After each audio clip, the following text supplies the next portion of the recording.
Let's start with their box office appearance. King Ghidorah is a three-headed dragon kaiju who first appeared in the 1964 Godzilla film Ghidorah the Three-Headed Monster. Widely considered to be Godzilla's arch-nemesis, King Ghidorah made his first debut in Ghidorah the Three-Headed Monster, where he arrived on Earth inside a meteor and prepared to destroy it just as he had done to Venus thousands of years in the past. He was later shown as being a pawn of alien races like the Zillions and Nebula M aliens, as they used him to try and invade and conquer Earth.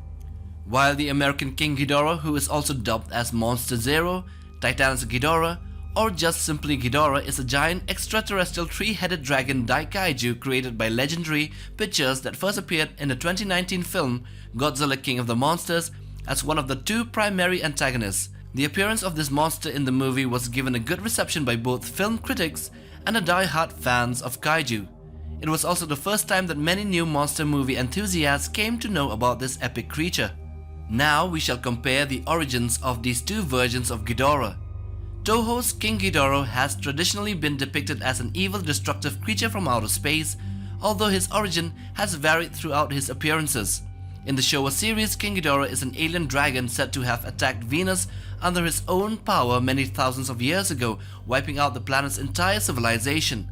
He later then attacked Earth, but was repelled by Earth's monsters, and at some point of time he was taken control by the Zillions and used as a pawn in their invasion of Earth, and later by the other aliens. The Monsterverse incarnation of King Ghidorah returns the character to its original roots as a villainous extraterrestrial life form. According to information recorded from ancient mythological texts by Eileen Chen, Ghidorah arrived on Earth during the planet's primordial ages. An outlier amongst Earth's giant monsters, it quickly established itself as a rival alpha to Godzilla. Numerous mythological deities such as the Hydra from Greek mythology and the rainbow serpent from the Aboriginal Australian religion are credited as misremembered encounters with Ghidorah by ancient civilizations. Godzilla and Ghidorah battled each other several times before they took their fight to Antarctica, which resulted in Ghidorah being buried in the ice and Godzilla's victory. So regarding the size of these two Ghidorahs, they are as follows. The Showa King Ghidorah has a height of 100 meters or 330 feet tall and is said to be 55 times that of a human whose average height is 1.8 meters tall, or almost 25 to 30 stories in height if we take buildings in comparison. So with his weight of 30,000 metric tons being equivalent to 6,000 African elephants and his wingspan is 150 meters, this monster is extremely gigantic. The biggest dinosaur would be nowhere near as tall, long or heavy as the Showa Ghidorah. Even with his ginormous size, he can still fly super fast and fight with speed and agility that defies the laws of physics. Monsterverse Ghidorah, on the other hand, is even bigger in all respects as compared to the Showa version. He is almost 159 meters tall, which is more than 50% taller than the former, making him as tall as 88 humans, and if we compare to buildings, he would stand between 39 and 48 stories high. His weight in the movie is 141,056 tons, which is almost equal to 128,000 metric tons, therefore making him 4.2 times heavier and also equivalent to 25,600 elephants. The data on wingspan is not officially given, but by the looks of it, in the movie it is clearly more than twice his height, therefore being in the range of anywhere between 300 and 400 meters or between 1,000 and 1,300 feet from tip to tip.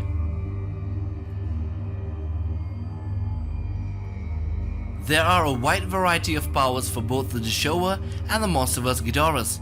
The Showa version can fly up to speeds of Mach 3 in the Earth's atmosphere by flapping its gigantic wings, and exceed this while flying through space, reaching a speed of Mach 400. Whoa, that's almost 500,000 kilometers per hour. But King Ghidorah's arguably most famous ability is the golden lightning bolt-like gravity beams that he spits from his three mouths. These beams are roughly equal in power to Godzilla's atomic breath and are capable of causing large-scale explosions when fired at buildings. King Ghidorah can produce hurricane force wings by flapping his wings, which are capable of blowing away buildings and knocking over other kaiju off their feet. King Ghidorah had the ability to generate what appeared to be magnetic fields that varied in strength from time to time. While it was never stated directly what purpose they served, it was stated that they were somehow connected to his powers. As for Monsterverse Ghidorah's powers, Firstly, his skin was covered with traces of gold that acted as a conductor that carried bioelectrical currents throughout his body. He had electroreceptor molecular biology and could conduct electrical currents, make water vapor heat up to extreme levels, and create localized storm systems, otherworldly tempests of thunder and lightning, and also hurricane-like winds. Ghidorah's massive and powerful wings enable him to fly at great speeds over long distances.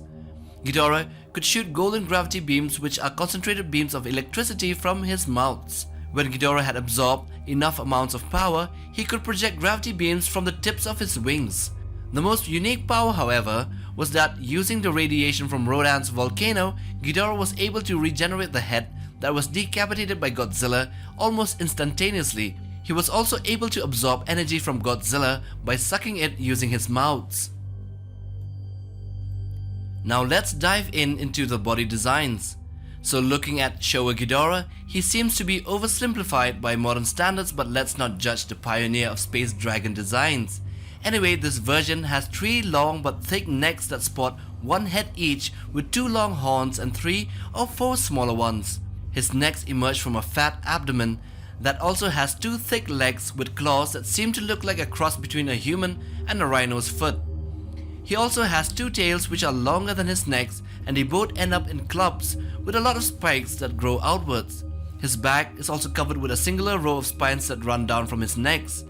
Now we come to the wings. They were very different from any living thing that exists today, which is good as it gives him the unique fantasy dragon look.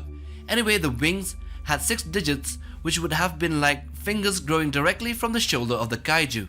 Whereas the Monsterverse Ghidorah is way larger than Godzilla, and each of his necks had a row of spines going down, but the middle one had 2 rows of spines, while the left and right necks have only 1.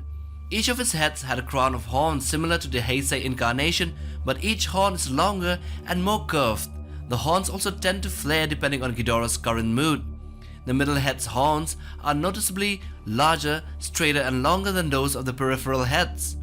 Ghidorah still has his traditional twin tails with spikes at their tips that can rattle as an intimidation display like a rattlesnake. His legs are digitigrade with avian-like feet similar to the 2001 incarnation.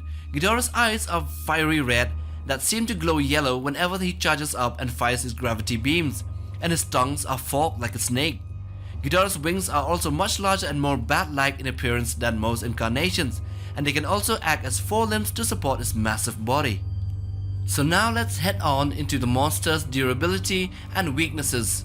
The Showa version, though more than a match for Godzilla in a one-on-one battle, he tends to become overwhelmed when facing multiple kaiju at once. King Ghidorah also tends to become confused when the mind control of his alien masters is severed, which leaves him open and vulnerable to attack. Other than that, he wasn't seen with any other weaknesses. Nevertheless, King Ghidorah is extremely durable and resistant to damage to an extent close to Godzilla. He withstands conventional weaponry with no noticeable effect and can even shrug off point-blank blasts from Godzilla's atomic breath.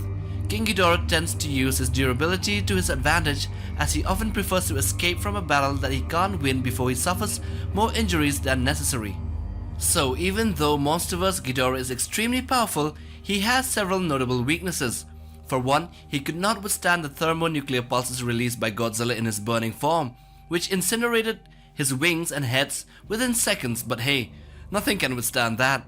And also, since Ghidorah's physical structure was that of an airborne creature, he was not entirely suited to move underwater. Ghidorah struggled to fight back and got his left head easily decapitated.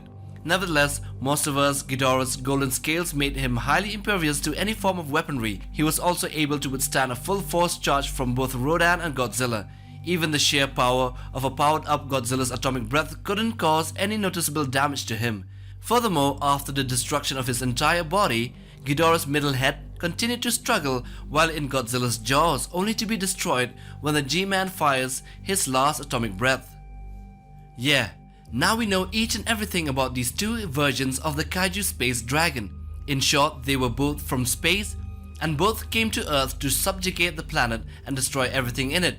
They both were enormous in size, but Monsterverse Ghidorah was way bigger, and the designs of his body was more realistic in comparison to the old Showa version. As for their powers, both of them sport gravity beams, and both were extremely durable, but the Showa takes the win with its Mach 400 speed in outer space. Although with the super fast regeneration ability, the Monsterverse Ghidorah is unique as compared to any of the other ones. Anyway, the choice is up to you guys to pick the winner of this comparison. Do the needful and comment your thoughts, and while you're at it, give us some of your ideas for the next videos. And at the same time, click that subscribe button and bell button.